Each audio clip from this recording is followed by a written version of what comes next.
안녕하세요. 네이버 검색 플랫폼에서 UI 디자인을 담당하는 우희택입니다. 그리고 UX 리서치를 맡고 계시는 주혜진 님입니다. 반갑습니다. 네, 오늘 주제는 LLM과 함께 시작되어 버린 AI 네이티브 시대를 맞아 UI 디자인과 UX 리서치 두 가지 분야에서 AI를 활용한 업무 사례들 그리고 앞으로의 방향에 대해 들었던 생각들을 공유드리고자 합니다. 오늘 발표드릴 내용은 크게 두 가지 파트인데요. 먼저 제가 담당하는 UI 파트에서 생성형 UI 프로젝트를 만들게 된 과정까지를 설명드리도록 하겠습니다. 저희 실험 프로젝트가 시작된 계기인 업무 과정에 있어서의 페인 포인트에 대해 말씀드려 보겠습니다. 저희는 검색 서비스의 디자이너로서 화면에 어떤 형태로 정보를 구성할지 설계하게 됩니다. 주식 정보에는 실시간 주가, 추이에 관한 그래프, 그 외 배경 정보들을 노출하고요. 식물 이름이 검색되면 백과사전 정보, 유사한 식물 정보들을 보실 수 있습니다. 공기청정기라고 검색을 하셨다면 아마도 쇼핑 목적의 검색이라고 예측을 해서 대표 상품별, 기능, 가격 비교, 후기 정보를 볼 수 있도록 설계되어 있습니다.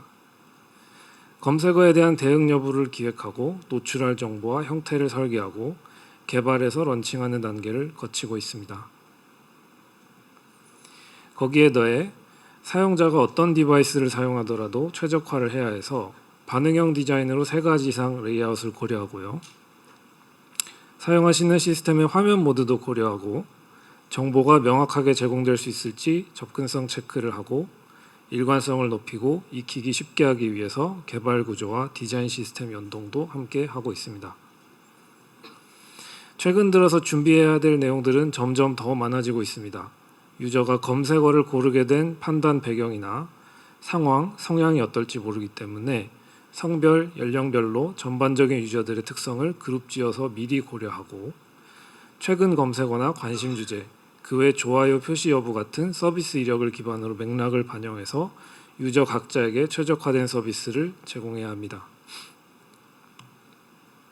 업무 환경은 동일한데 고려해야 할 경우의 수가 워낙 많아지다 보니 그에 따른 작업량도 점점 늘어가는 상황입니다. 아마 다들 많이 겪고 계실 것 같습니다. 그래서 저희는 바이브 코딩을 직접 활용해서 디자인 과정 중에 혹시 효율화가 가능한 부분이 있을지 살펴보기 시작했습니다. 먼저 단순 반복 작업을 줄여줄 플러그인을 만들어 보았습니다. 총 5가지 대표적인 제작 사례를 소개해 드립니다. 첫 번째는 피그마의 플러그인으로서 제작이 되었는데요. 아직은 개인 프로젝트로서 시작을 했던 것입니다. 피그마 페이지 안에 존재하는 모든 텍스트 레이어를 자동 검출해서 거기에 포함된 폰트 두께 값을 체크하고 같은 두께의 프리텐더드 폰트로 자동 변환을 해주는 기능입니다. 플러그인 실행을 누르면 몇 초 만에 한꺼번에 자동으로 변경이 되는데요. 레귤러는 프리텐더드 레귤러로, 볼드는 프리텐더드 볼드로 변경되는 모습을 보실 수 있습니다. 주로 정리가 덜 된 피그마 파일을 한 번에 정리할 때 쓰이는데요. 외부로도 공개가 되어 있는 플러그인입니다. 두 번째 플러그인은 앞서 보여드린 것과 유사한 구조로 만든 코리안 iOS 시스템홀입니다. 앞에 보여드린 플러그인의 강화 버전이라고 할 수 있는데요. 디자인 과정에서 iOS의 시스템 폰트를 그대로 재현해야 될 경우에 원래 폰트와 동일한 두께를 유지하면서 한글은 애플 산돌 고딕 네오, 영문 숫자 특수 문자는 SF 프로로 한 글자씩 자동으로 분기해서 변경해주는 기능입니다. 보시면 레귤러, 라이트, 세미 볼드, 헤비 같이 다양하게 쓰인 폰트와 같은 두께를 유지하며 바꿔줍니다. 체크만 해두면 애플의 휴먼 유저 가이드에서 공개되어 있는 소수점 단위 자강값도 매칭되게 되어 있습니다. 결과적으로 실제 iOS 기기의 픽셀 단위로 완전히 똑같은 타이포그래피 환경으로 만들어주는 플러그인이었습니다. 세 번째 플러그인은 디자인 시스템 자동 매핑 플러그인입니다. 디자인 시스템에 대한 이해도가 적거나 사용 방식을 잘 모르더라도 편하게 디자인 시안을 제작한 후에 마지막에 디자인 시스템에 존재하는 가장 유사한 값으로 자동 변경해주는 기능입니다. 컬러의 경우 RGB 값으로 쪼개서 기존 토큰 값과의 거리 비교를 통해 근사치를 찾아내는 KNN 알고리즘이란 것을 사용했습니다. 검수용이나 개발 직전 정리용으로 사용했습니다. 다음 플러그인은 네이버 쇼핑의 API에서 리얼 데이터를 가져오고 시안에 매핑해주는 기능입니다. 쇼핑 서비스의 화면 구성을 하다 보면 상품 이미지, 할인율, 쿠폰 정보를 실제와 완전히 같은 데이터를 올려보면 서비스의 인상이 많이 달라지는 경우가 많은데요. 웹브라우저를 직접 열어서 수동으로 복사 붙여넣기 하지 않고도 검색어를 입력하면 거기에 맞는 쇼핑 검색 결과 데이터로 자동으로 시안 내용을 교체해주는 데이터 매핑 플러그인이었습니다. 마지막 플러그인은 피그마 내용을 파워포인트로 그대로 변환해주는 플러그인입니다. 저희 부서 특성상 제작 완료한 보고서 같은 것을 외부로 배포하게 되거나 기획이나 개발 내용과 합쳐서 논의를 할 일들이 가끔 생기는데요. 데이터를 로컬에서 빠르게 변환하기 위한 변환 플러그인입니다. 서비스끼리 기술 규격 차이 때문에 피그마에서 가능했던 디자인 표현을 100% 똑같이 옮기지는 못하지만 빈 PPT를 열어서 처음부터 만드는 것보다는 도움이 많이 된다고 생각을 했습니다. 네, 이렇게 디자이너로서 필요한 도구들을 직접 바이브 코딩으로 만들어 보니까 자연스럽게 개발 지식이 조금씩 익혀지기도 했는데요. 어쩌면 지금보다 더 만들기 어려 보이는 것도 직접 만들 수도 있지 않을까 하는 생각이 들었습니다. 예를 들어 LLM을 단순히 코딩 도구로 활용하는 것을 넘어서 직접 서비스 엔진으로 활용하는 도구나 프로토타입도 만들어 볼 수 있을까 하고요. 그렇게 두 가지 정도 LLM 활용 플러그인과 AI 브라우저 익스텐션을 추가로 만들어 보았습니다. LLM을 통해서 디자인 검증을 시켜보는 플러그인입니다. 크게 두 가지 모드가 있는데요. 먼저 시안 안에 포함된 모든 텍스트 레이어에 사용된 문구들을 UX 라이팅 관점으로 LLM이 검증하는 기능입니다. 사내에 존재하는 UX 라이팅 가이드를 그대로 넣어서 활용할 수 있도록 되어 있습니다. 결과가 나오면 클릭해서 어느 부분을 수정하면 좋을지 자동으로 뷰 위치가 이동되어서 쉽게 찾아갈 수 있게 되어 있습니다. 다음, 시안을 비전 랭귀지 모델의 눈으로 보았을 때 디자인이 가진 전반적인 문제를 평가시켜보는, 예를 들면 CTA 버튼이 충분한 시각적 어포던스를 갖추고 있는지 등을 판단하게 해보는 비전 분석 기능입니다. AI로 사용성 문제를 사전에 발견해서 결과물에 대한 퀄리티를 올릴 수 있었습니다. 다음은 브라우저 익스텐션입니다. 비전 모델을 다루는 플러그인을 앞서 만들면서 AI의 눈으로 디자인을 평가하게 했듯이 어쩌면 실제 웹 서비스를 AI에게 전체를 살펴보게 하고 유저 목적에 맞는 행동을 수행하려면 어떤 조작을 해야 되는지 알려주는 에이전틱 입력 가이드 서비스를 POC로 만들어 보았습니다. 에이전틱 서비스이긴 하지만 유저의 조작 권한은 전혀 빼앗지 않고 클릭 포인트가 어딘지 가이드만 해주는 방식입니다. 마치 은행원이 복잡한 계약서 내용상 중요한 부분에 마커로 표시를 해주는 것과 비슷한 형태이고, 조작 자체는 유저가 직접 하게 만드는 방식이기 때문에 통제권이나 서비스 보안 이슈에서 비교적 자유로운 방식입니다. 언젠가 AI 에이전틱 서비스가 성숙되면서 나는 AI한테 도움은 받고 싶지만 조작은 내가 직접 해야 안심이 된다는 유저들도 많이 나타날 텐데 그때 필요한 서비스의 형태일 수도 있지 않을까 하고 생각을 했습니다. 상상만 하던 아이디어를 직접 개발 구현까지 해가는 경험이 쌓이기 시작했습니다. 디자인의 룩이나 조작 방식에 대한 프로토타입까지만 만들던 것을 넘어서 서비스 아이디어를 외부 도움 없이 더 빠르고 다양하게 테스트해 볼 수 있는 환경이 되어갔습니다. 그러다 보니 아이디어 발상 측면에서도 점점 확장되는 느낌이 들었습니다. 특히 AI와 관련된 지식이나 정보들, 전혀 따로 공부하지 않으면 이해하기 힘들었던 개념들이 자연스럽게 익혀졌습니다. 새삼스럽지만 디자이너의 근본적인 도전 영역에 대한 고민도 어쩌면 새롭게 해볼 수 있지 않을까 하는 고민이 들기 시작했습니다. 그 중에 여러 가지 고민이 있었지만 어쩌면 UI 디자인마저 개인화할 수 있을까? 유저마다 서로 다른 특징과 성향에 최적화된 인터페이스를 만들어낼 수도 있지 않을까라는 아이디어를 실현해보자는 생각이 들었습니다. 그렇게 오늘 UI 디자인 프로세스에 관해 마지막으로 설명드릴 POC인 프로젝트 텔레캐스트를 소개드립니다. 텔레캐스트는 유저에게 필요한 UI를 원격으로 빚어낸다는 뜻으로 지어진 이름입니다. 프로젝트 텔레캐스트는 사용자가 검색 서비스에서 검색어를 입력한 후에 나타날 검색 결과 최상단 모듈의 UI를 사전 디자인 프리셋이나 학습 과정 없이 LLM이 처음부터 직접 생성하는 것을 목표로 만들어졌습니다.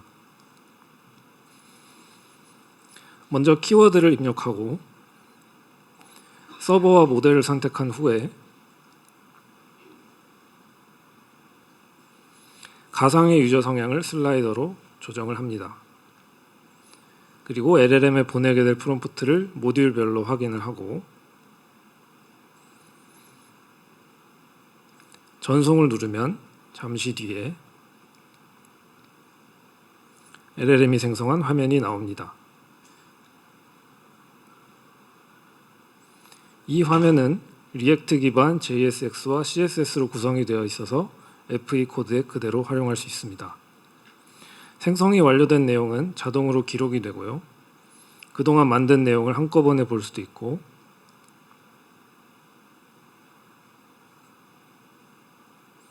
개별 기록을 확인하고 어떤 프롬프트와 코드로 생성되었는지를 확인을 해서 그 내용을 다시 LLM에 전달하고 개선 포인트를 찾을 수 있게 구성되어 있습니다. 그러니까 이건 코드적인 개선 포인트에 대한 얘기입니다.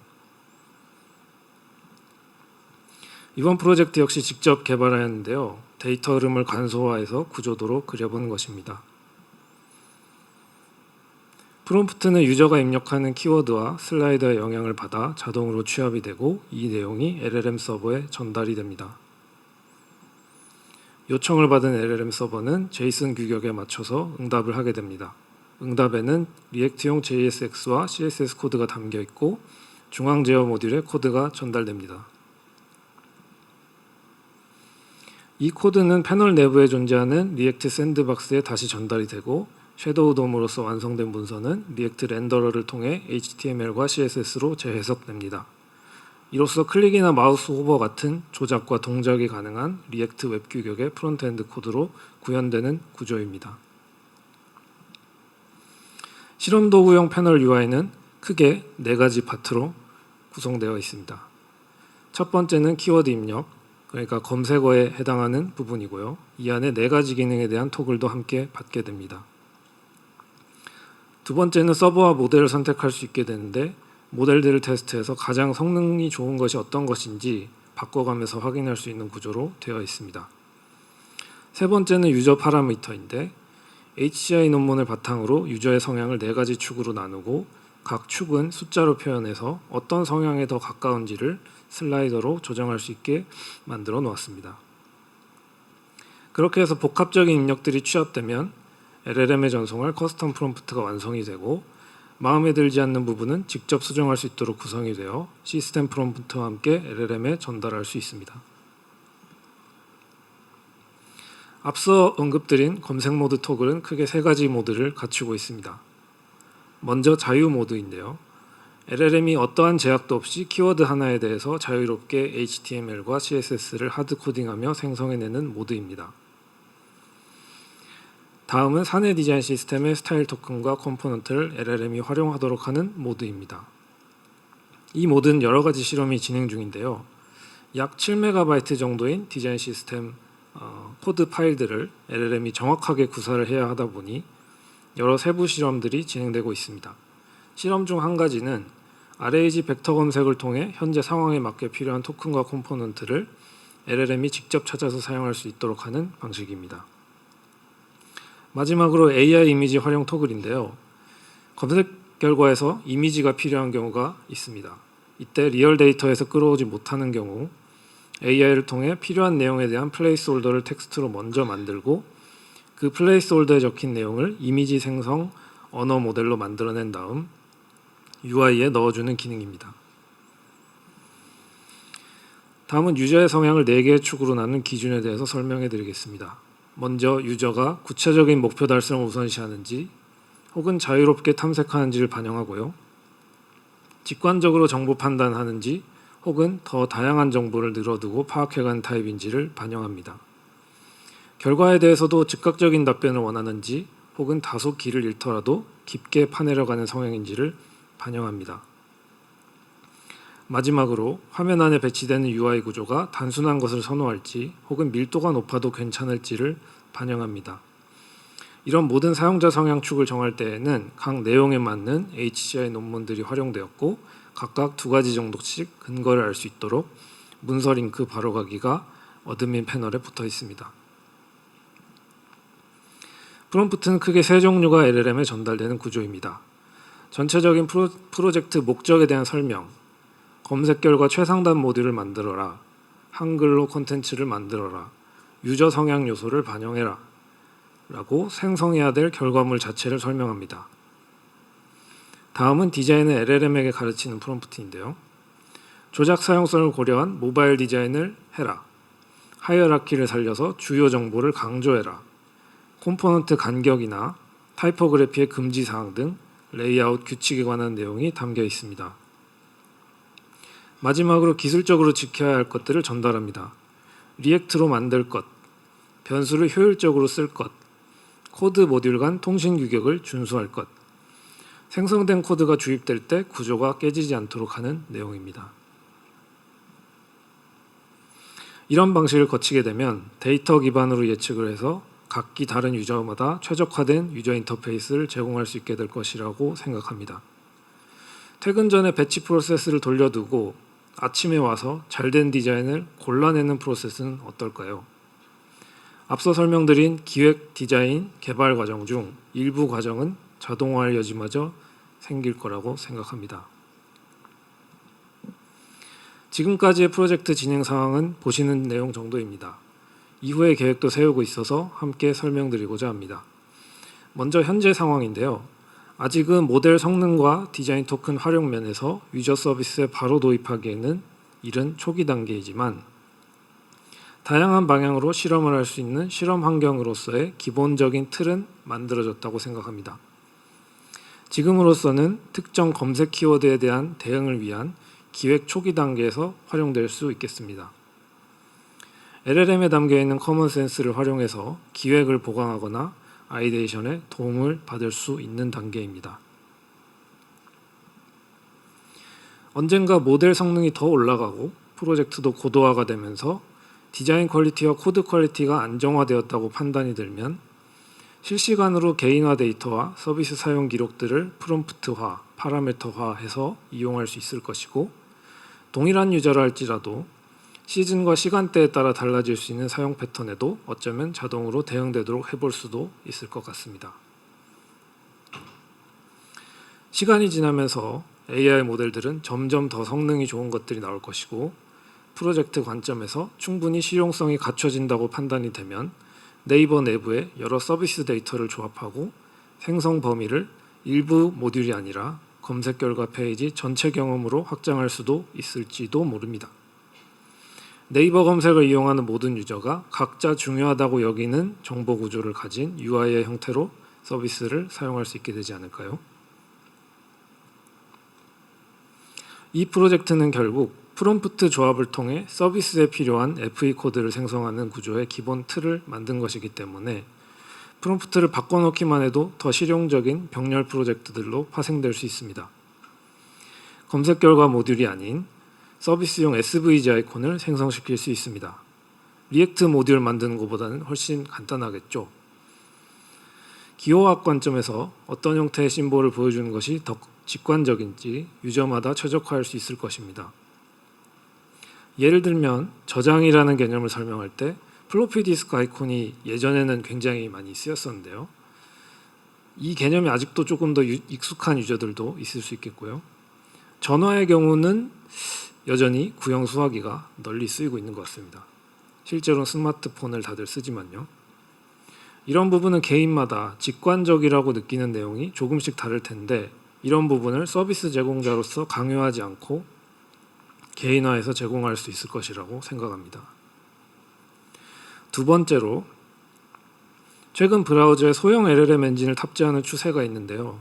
이미 렌더링 완료된 UI 모듈의 CSS 값을 소형 LLM으로 유저의 디바이스 단에서 가변만 하는 방식도 있습니다. 특정 텍스트의 확대 혹은 축소, 컴포넌트의 숨김 혹은 강조만 조절하는 것이 제로부터 생성해내는 것보다 훨씬 안정적이고 쉽겠죠. 마지막으로 서비스 페이지에 도달한 과정, 클릭, 스크롤 등을 실시간 사용 기록에 감응해서 유저의 현재 상황에 딱 알맞은 정보와 형태를 UI로서 즉석에서 생성해서 보여줄 수도 있을 것 같습니다. 이런 경우 링크 내용을 바꿔버리거나 페이지 전체를 바꿔버리는 것보다는 SPA 방식으로 부분적으로 애드온 하듯이 생성해서 보여주는 것이 효과적일 것이라고 생각합니다. 초개인화 시대에 맞는 모두에게 최적화된 인터페이스 만들기. 사람의 손으로 모두 대응하기 어려운 범위도 어쩌면 대응할 수 있지도 않을까요? 저희는 유저 입장에서 쓰기 좋은 인터페이스는 과연 어떻게 설계하면 좋을지 앞으로도 고민을 이어가려고 합니다. 지금까지 UI 파트에 대한 설명 마치겠습니다. 이어서 UX 리서치 분야에 관해 주혜신님께서 설명드리겠습니다. 안녕하세요. 네이버 인텔리전트 서치 X 주혜신입니다. 생각보다 굉장히 많은 분들이 계셔서 이렇게 마지막 세션의 마지막 순간까지 자리를 지켜주시고 계신 여러분들께 먼저 감사하다는 말씀을 드리고 싶고, 오늘 저희가 재미있는 내용 많이 준비해왔으니까 끝까지 잘 즐겨주시면 좋을 것 같습니다.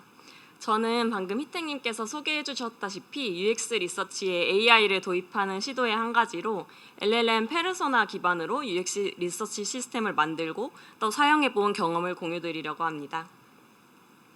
하나의 서비스를 만들기 위해서는 다들 아시다시피 굉장히 많은 담당자들이 다양한 단계에 걸쳐서 협업을 하고 있습니다. 크게 나눠보면 해결하고자 하는 문제를 정의하고 서비스를 기획하고 또 프로토타이핑을 하고 실제로 서비스를 만든 후에 그거에 대한 테스트와 검증을 거쳐서 런칭까지 하게 되는데요. 사용자의 의견을 듣고 서비스에 반영하기 위해 이 과정 곳곳에서 UX 리서치가 진행되곤 합니다. 그러나 기존 UX 리서치 방식에는 몇 가지 한계점이 있습니다. 첫 번째는 정성 분석의 병목입니다. 정성 분석은 깊이 있는 인사이트를 얻기 위해서 꼭 필요한 과정인데요. 하지만 여기에는 굉장히 많은 시간이나 비용 또 노력이 들기도 합니다. 다들 아시다시피 최근에는 분야를 막론하고 모든 분야 서비스들의 개선 주기가 매우 빨라지고 있는데요. 기존 UX 리서치 방식은 확장하기도 어렵고 속도도 느리기 때문에 이러한 변화에 대응하기가 어렵습니다. 두 번째 한계는 정량 분석과 정성 분석 사이의 불균형입니다. 정량 데이터는 사실 이미 수집도 분석도 굉장히 효율적으로 할 수 있는 도구들이 많이 있어서 저희에게는 풍부한 양적 데이터가 존재합니다.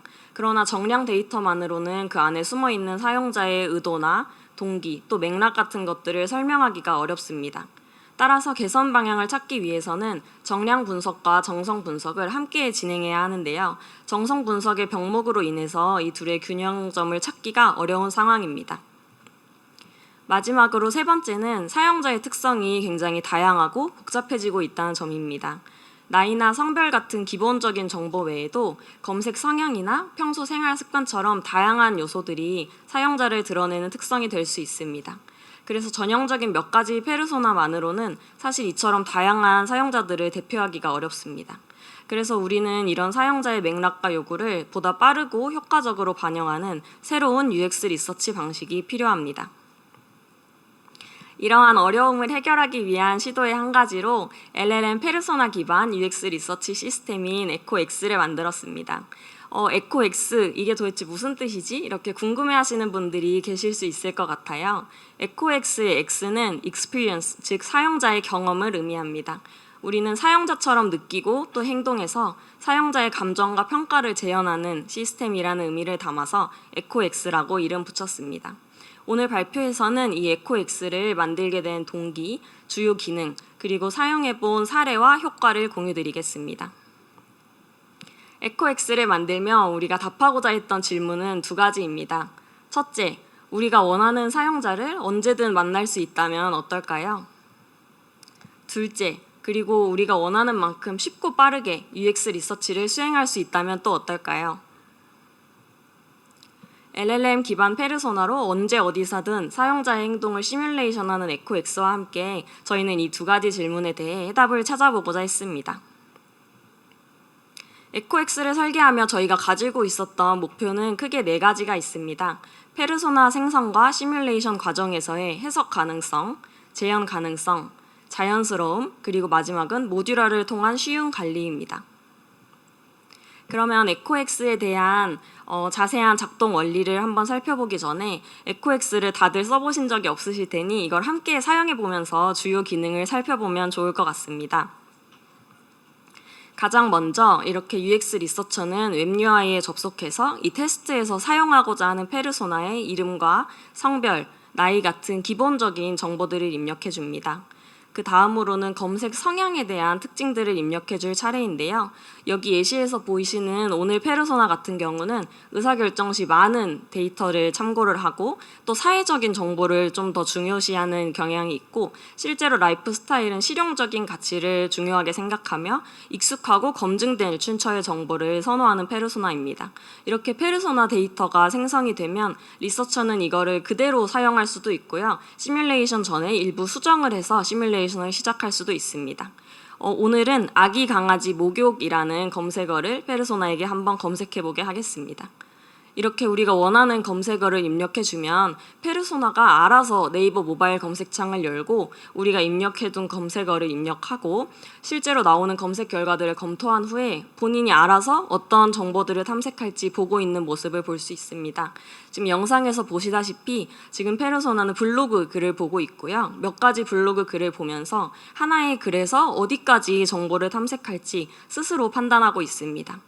이렇게 시뮬레이션 과정이 끝나면 그 다음으로는 이 웹 UI에서 이 시뮬레이션 과정과 동시에 녹화된 화면 녹화 기록과 또 시뮬레이션이 진행되며 정량 평가 기록이 함께 노출이 되고요.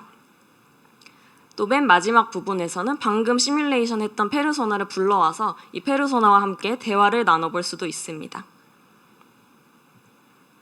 그럼 지금부터는 에코엑스가 어떻게 작동하는지 한번 살펴보겠습니다.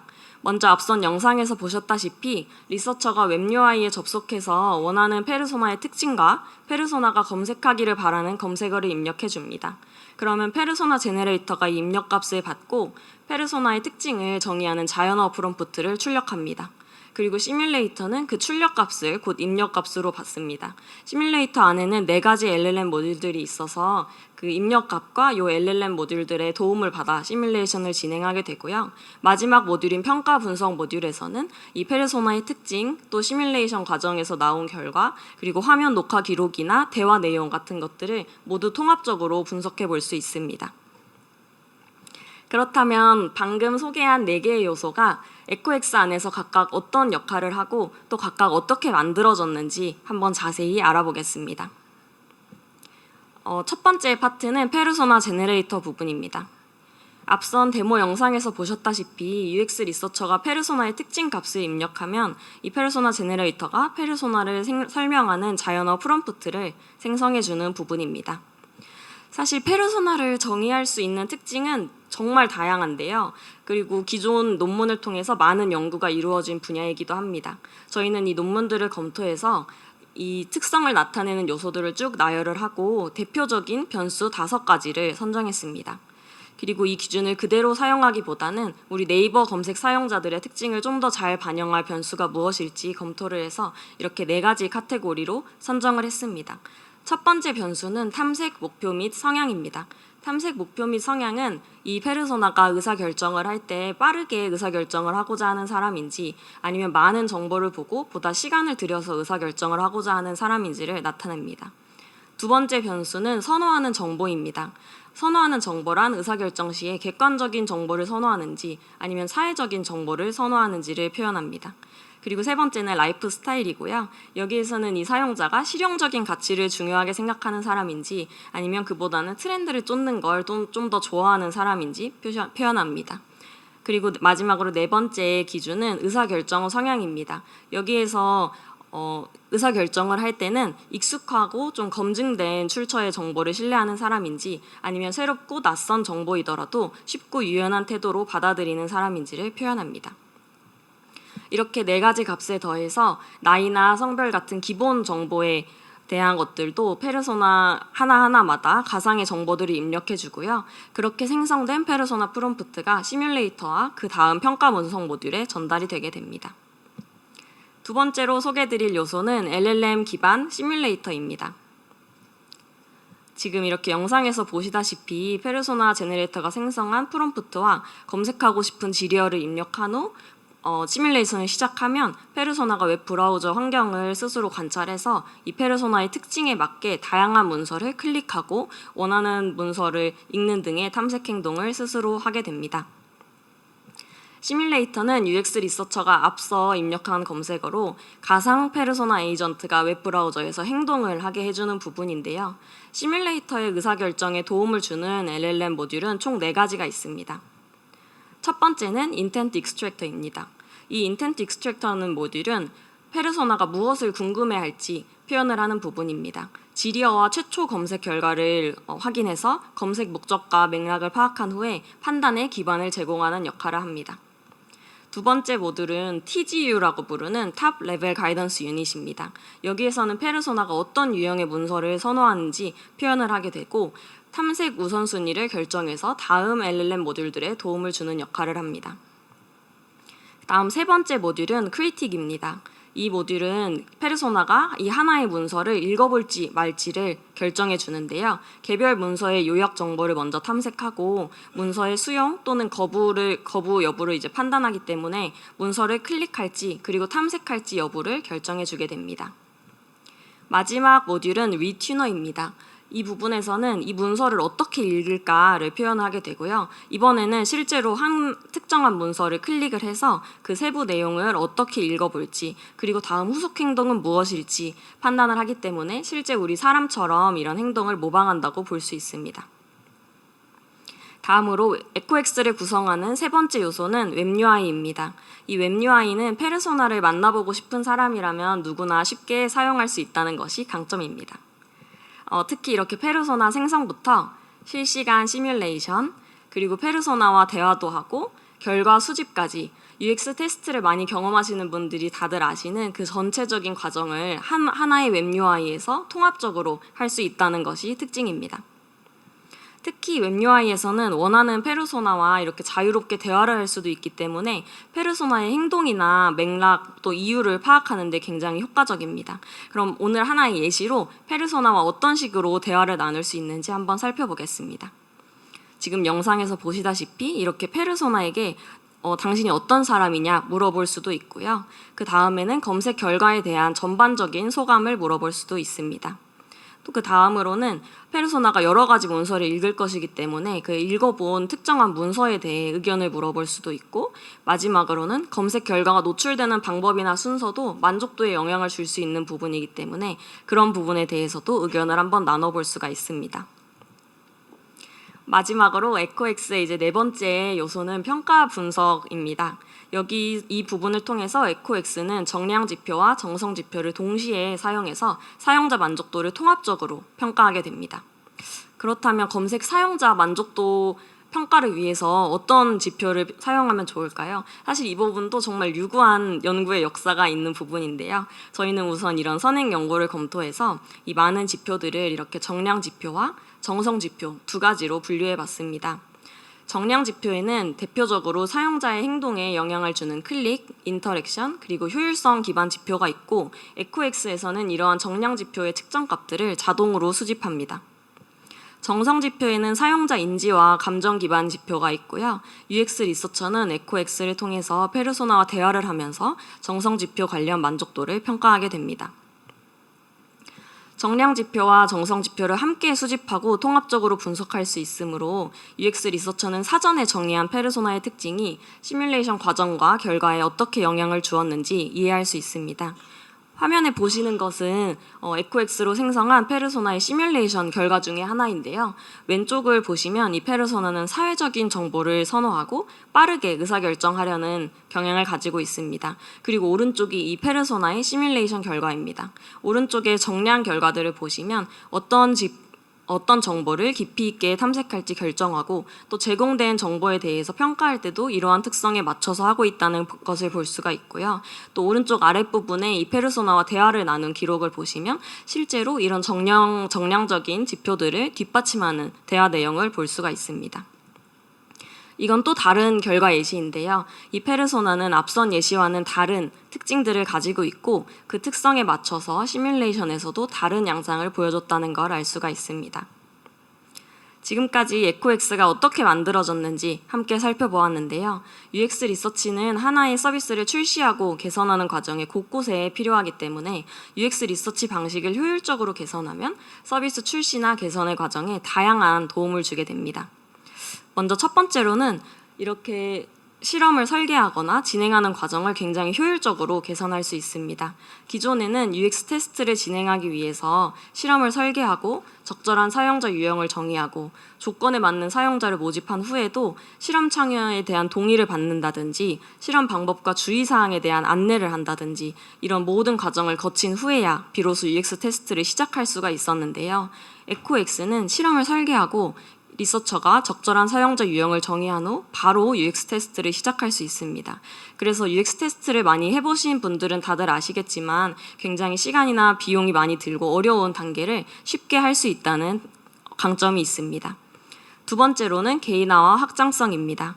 에코엑스를 이용하면 페르소나의 특징을 자유롭게 추가하고 수정할 수 있습니다. 그래서 리서처가 원하는 사용자 특징에 맞춘 UX 테스트를 진행을 할 수가 있습니다. 또 확장 가능성인데요. 페르소나와 함께 진행하는 테스트이기 때문에 사용자의 피로나 부담으로부터 자유롭습니다. 그래서 페르소나 인원도 무한정으로 많게 생성을 할 수도 있고 실험의 난이도도 얼마든지 어려운 것들을 한번 시켜볼 수가 있고요. 또 횟수도 계속 반복시켜 볼 수 있습니다. 그렇다면 앞으로는 에코엑스를 어떻게 더 개선해 보면 좋을까요? 첫 번째로 보시면 평가 지표의 확장입니다. 현재 에코엑스의 분석은 행동 지표만을 대상으로 하고 있는데요. 여기에 더해서 사용자들이 인지적으로 그리고 감정적으로 검색 경험에 대해 어떤 느낌을 받는지 분석해 볼 수 있다면 더 좋을 것 같습니다. 두 번째는 멀티모달 입력을 고려해 보는 것입니다. 현재 에코엑스는 페르소나가 시뮬레이션 될 때 텍스트 인풋만을 입력으로 받아 처리하는데요. 사실 다들 아시다시피 웹 브라우저에는 텍스트 이외에도 이미지나 영상 같은 멀티모달 인풋들이 있기 때문에 이런 것들이 입력으로 받아 행동을 결정할 수 있다면 사용자 행동을 더 심도 깊게 이해할 수 있을 것입니다. 마지막으로 현재 에코엑스는 네이버에서 이루어지는 검색 경험만을 테스트하는 목적으로 설계하였는데 검색 이외에도 특정한 도메인에서 잘 작동할 수 있도록 개선한다면 여러 도메인에 적용하고 특화할 수도 있을 것이라고 생각합니다.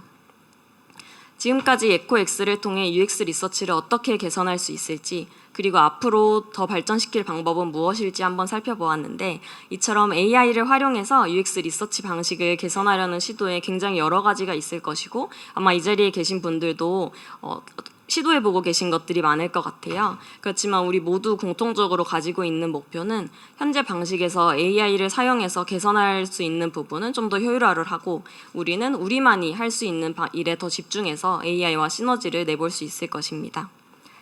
하나의 서비스를 만들어내기 위해 우리는 보통 이렇게 여러 단계를 거치고 그 과정에서 UX 리서치는 여러 차례 각 단계별로 다양한 목적을 달성하기 위해 이루어집니다.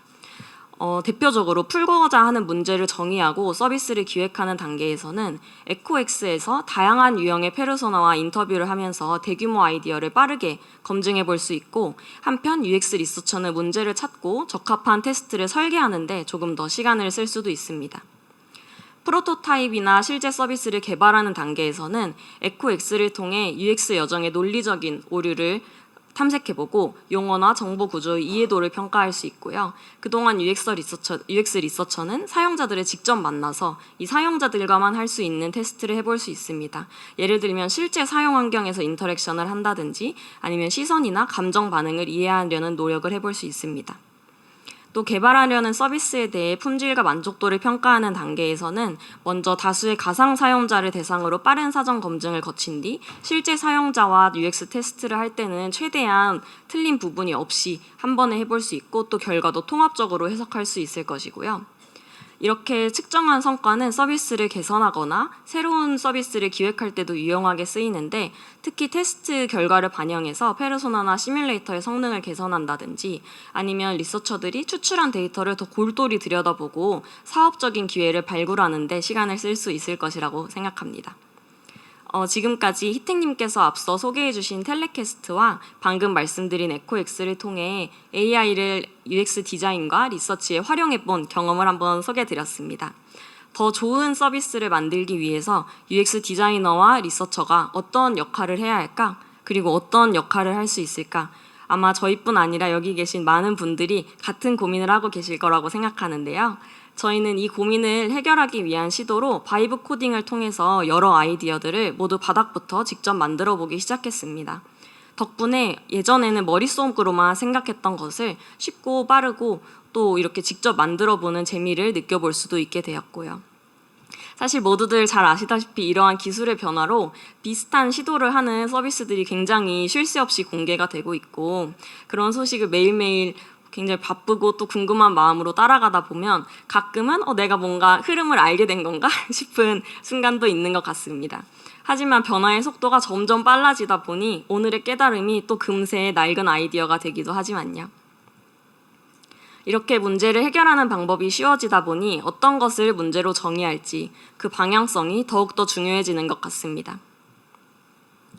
따라서 사용자에게 더 좋은 경험을 제공하기 위해서 해결해야 할 문제를 날카롭게 정의하고 새로운 기술을 활용해서 이걸 빠르게 실행해보는 것이 어떤 때보다도 중요한 것 같습니다. 저희는 앞으로도 사용자 중심의 서비스를 만들고 또 개선하려는 고민을 더 깊고 빠르고 또 지금처럼 재미있게 이어나가 보려고 합니다. 오늘 발표 들어주셔서 감사합니다.